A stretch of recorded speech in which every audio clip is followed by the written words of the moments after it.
Diabetes welfare society আগামী বিশ্ব diabetes দিবসে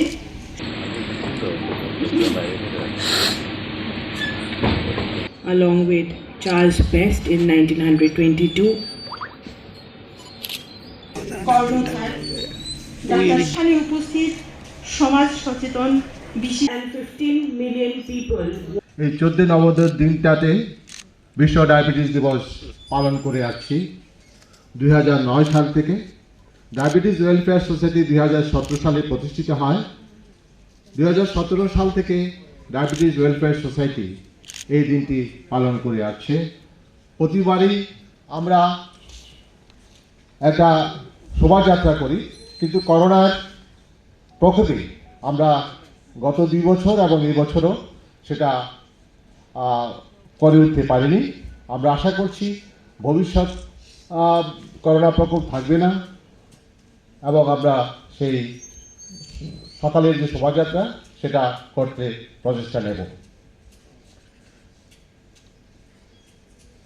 14 নভেম্বর দিনটা একটা বিশেষ দিন, কেননা ইনসুলিনের আবিষ্কর্তা ডক্টর ফ্রেডরিক বেন্টিংয়ের জন্মদিন। এটা ইনসুলিনের আবিষ্কার ডায়াবেটিস চিকিৎসার জন্য একটা যুগান্তকারী আবিষ্কার, কারণ ওই সময়ে ডায়াবেটিসের যারা ডায়াবেটিস থেকে মারাত্মক জটিলতায় ভুগতেন তাদের চিকিৎসার জন্য কোনো সুযোগ্য ওষুধ ছিল না। কারণ আপনারা সবাই জানেন ডায়াবেটিস এমন একটা রোগ যে রোগটা আমাদের শরীরের মধ্যে যতটুকু ইনসুলিন তৈরি হওয়ার কথা তা তৈরি হয় না, অথবা তৈরি যে ইনসুলিন সেটা কাজ করতে পারে না, ইনসুলিন রেজিস্ট্যান্স।